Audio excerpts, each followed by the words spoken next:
हाय नमस्कार. कधी कधी आपल्या घरात काही अशा वस्तू असतात का आपल्याला त्या सहज साफ नाही करता येत, त्याच्यावर राहिलेले डाग नाही निघत.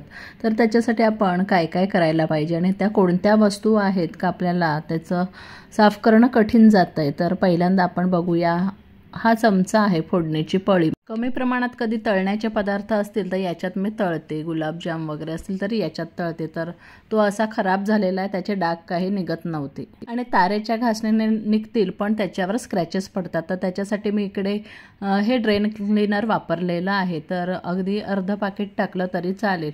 जर तुमच्याकडे अशी स्टीलची कढई, बाकी दुसऱ्या मेटलचं नका तुम्ही असं करू, स्टीलमध्ये जर असेल तरच करा. तर कढई जर अशी खराब झाली असेल ती सुद्धा तुम्ही स्टीलची कढई या प्रकारे साफ करू शकतात. तर आधी मी ते पावडर टाकली ड्रेनेक्सची आणि त्याच्यानंतर त्याच्यात थोडंसं गरम पाणी टाकलं आणि मग हँडग्लोव्ज घालायचेत कंपल्सरी आणि जस्ट तुम्ही त्याच्यातनं हात फिरवा, ते अगदी क्लीन होईल. जर तुम्हाला वाटलं तर साधी घासणी घ्या तुम्ही आणि ती फिरवा. तर मी आधी जे हँडग्लोव्ज आहेत त्यानेच हात फिरवलेला आहे. थोड्या वेळ तुम्ही असंच स्टेडी ठेवू शकता, म्हणजे त्याच्यातलं जे काय आहे ग्रीसी तर ते त्याच्यात विरघळून जाईल. तर मी काही 3-4 मिनटं ठेवलेलं आहे आणि मग ही साधी घासणी घेतलेली आहे आणि त्याने सगळं असं घासून घेतलेलं आहे. तर मागचा भाग पण खूप खराब झालेला आहे. तर जस्ट मी खूप दाब नाही देत आहे, पण पहा लगेच असं क्लीन होतं आहे. आतलं तर अगदी सहज झालं. तर अशा प्रकारे तुम्ही ना कढई किंवा काही फक्त स्टीलचं असेल ते क्लीन करू शकता, दुसऱ्या मेटलचं नका करू. तर अगदी फोडणीची पळी क्लीन झालेली आहे. तर तुम्ही हा हॅक करू शकता आणि अगदी 4-5 मिनटातच होऊन जातं. पण हे उरलेलं जे पाणी आहे ते कुठेही फेकू नका, तर तुम्ही असं वॉश बेसिनमध्ये टाकू शकतात, म्हणजे ते सुद्धा क्लीन होईल.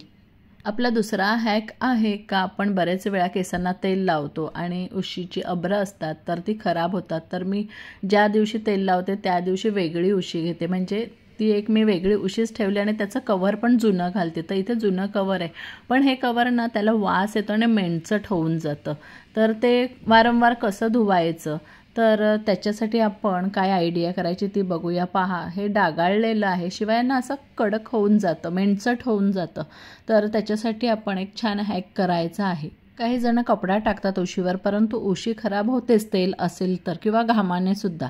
तर अशा वेळी आपण काय करायचं, हे जे कव्हर आहे त्याच्यावर ना थोडंसं पाणी टाकायचं आणि मग आपण जो आपल्या अंगाचा साबण असतो तर तो घ्यायचा आहे, बाथ सोप, आणि ना तो घासायचा आहे याच्यावर. तर तुम्ही उरलेले तुकडे असतील ते पाण्यात भिजवून लावले तरी चालेल, किंवा मग आपला नेहमीचाच साबण तुम्ही याच्यावर घासून घ्यायचा आहे. तर मी दोन्ही साईडने घासलेला आहे आणि थोडा वेळ तुम्ही, आता जर तुमचं कवर खूपच, उशांचं अभ्र जर खूपच खराब झालं असेल ना, तर काय करा, रात्रभर ते असंच ठेवा, थोडंसं पाणी जास्त टाका आणि साबण घासून ठेवा आणि दुसऱ्या दिवशी सकाळी धुवू शकता. तर मी 1-2 तास ठेवलं आणि मग नंतर साफ केलं, म्हणजे खूप अगदी ब्रश मारायची पण गरज नाही, लगेच साफ होऊन जातं. त्याचा चिकटपणा, मेणचटपणा निघून जातो. आता आपण हे सुकवून बघूया. सुकल्यानंतर पहा अगदी स्वच्छ झालेलं आहे. तर जुनं आहे त्याच्यामुळे त्याचा कलर थोडा लाईटच आहे, पण मेणचटपणा आणि वास त्याचा निघून गेलेला आहे आणि शिवाय अंगाच्या साबणाचा सुवास त्याला येत राहतो, त्याच्यामुळे अगदी साफ स्वच्छ होऊन जातं आणि छान वास येतो त्याला. जर तुमच्या घरी बाल्कनी असेल किंवा मोकळं अंगण असेल तर तिकडेच तुम्ही ना केसांच्या गुंता सोडवत जा, म्हणजे काय होतं, फर्निचर खाली केस नाही राहत. शिवाय ज्यांचे केस गळतात त्यांच्यासाठी मी उपाय सांगितलेला आहे का, हा कंगवा वापरा. मागे एक तेल पण मी सजेस्ट केलेलं होतं. तर हा लाकडाचा कंगवा आहे, परंतु बऱ्याच जणांनी मला विचारलं का हा तुम्ही क्लीन कसा ठेवतात, मेंटेन कसा करायचा, तर ते आज मी दाखवते. का लाकडी कंगवा खूप जणांचा लवकर तुटून जातो, तर तो लवकर तुटू नये म्हणून त्याचा मेंटेनन्स कसा ठेवायचा, कसा क्लीन करायचा ते बघूया. सर्वप्रथम मी एका छोट्या फ्लॅट ट्रेमध्ये असं पाणी घेतलेलं आहे आणि त्याच्यातनं तुम्ही शॅम्पू टाका किंवा हँडवॉश टाका, जे अगदी माइल्ड असेल, थोडंसं टाकलं तरी चालेल. तुमचा कंगवा खूप खराब झाला असेल तर थोडं जास्त घ्या, पण हा कंगवा ना तुम्ही वारंवार क्लीन करत राहा, कारण याला लगेच चिकटून राहतं. तर मी पहा थोडा वेळ बुडवून ठेवलेला आहे. तर आता बुडवताना हा कंगवा अगदी 2च मिनटं बुडवायचा आहे, जास्त बुडवायचा नाही, कारण तो लाकडाचा आहे. तर मी अगदी 2 मिनटं बुडवलं आहे आणि साफ करायला फक्त 1 मिनटं घ्यायचं आहे. म्हणजे 3 ते 4 मिनटात आपल्याला हे सगळं करायचं आहे क्लिनिंग याचं. तर क्लीन केलेलं आहे मी ब्रशने आणि लगेच नळाखाली धुवून पण घेतलेला आहे. तर अशा प्रकारे तुम्ही अगदी 3 ते 4 मिनटाच्या आत हा क्लीन करायचा आहे. म्हणजे पाण्यातलं जे आपलं क्लिनिंगचं काम आहे ते. त्याच्यानंतर एका छान स्वच्छ टॉवेलवर आपण असं पाणी टिपून घ्यायचं आहे आणि तो कोरडा करण्यासाठी असंच तुम्ही फॅनखाली ठेवू शकतात, नाहीतर नुसतं ठेवा. अगदी 1-1.5 तासात छान कोरडा होतो, त्याच्यापेक्षा पण कमी वेळेत होतो. तर माझा हा ना केया कंपनीचा आहे, तुम्ही चांगल्या कंपनीचा घ्या. माझा हा 200 रुपयाचा आहे, तर चांगल्या क्वालिटीचा घेतला का तो चांगला टिकतो. आता तो ड्राय झालेला आहे, तर पूर्ण ड्राय होऊ द्यायचा आहे. त्याच्यानंतर खोबरेल तेल घ्यायचं आहे. तुम्ही जे केसांना तेल वापरतात ते वापरू शकतात. ब्रशला लावायचं आहे आणि असं सगळ्या ठिकाणी या कंगव्याला लावून घ्यायचं आहे. म्हणजे छान मेंटेन राहतो हा कंगवा आणि ड्राय होत नाही. जर जास्त ड्राय हा कंगवा झाला तर तो लवकर तुटतो. तर खूप जणांच्या तक्रारी आहेत का लाकडी कंगवा आमचा लवकर तुटतो, तो यासाठी. तर तुम्ही हा अशा प्रकारे छान मेंटेन ठेवू शकता. तर मी सगळ्या ठिकाणी तेल लावलेलं आहे. तेल लावल्यानंतर तुम्ही असंच ठेवा जास्त वेळ, किंवा मग ना पुसून घ्या एक्स्ट्रा तेल असेल तर. आणि खोबरेल तेल काही जास्त असं चिकट वगैरे होत नाही, त्याच्यामुळे जनरली खोबरेल तेलाने केलं तर चांगलं आहे. तर अशा प्रकारे हा कंगवा, लाकडाचा कंगवा मी छान असा नेहमी करून ठेवते. जेव्हा तुम्हाला खराब वाटतो तेव्हा तुम्ही नक्की तो क्लीन करा या प्रकारे. गॅसची शेगडी ना स्वच्छ करायची तर खूप असं पाणी वगैरे ओतायचं नाही, मी बरेच वेळा सांगितले. तर अगदी सोपी पद्धत मी आता दाखवते आहे.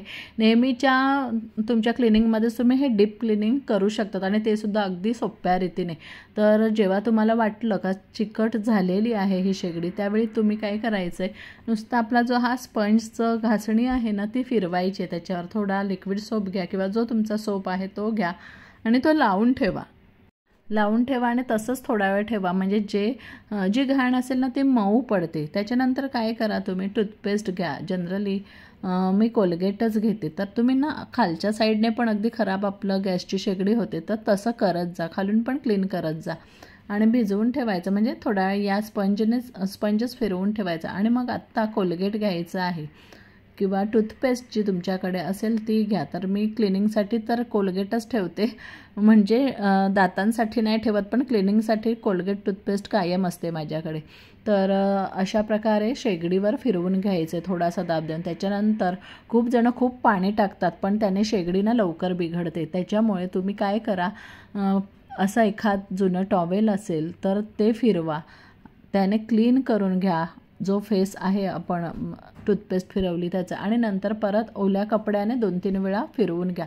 अगदी गॅसची शेगडी एवढी नवीन वाटते ना, का आत्ताच आणल्यासारखी वाटते. आता माझी तर तुम्ही किती वर्षापासून ही शेगडी बघता आहात. तर चॅनल सुरू करण्याच्या आधी पण 4-5 वर्ष आधी ही शेगडी घेतलेली आहे. ती खूप अजून नवीन दिसते. तर आजचा व्हिडिओ तुम्हाला कसा वाटला? व्हिडिओ आवडला तर लाईक, शेअर, कमेंट करा आणि चॅनल नक्की सबस्क्राईब करा.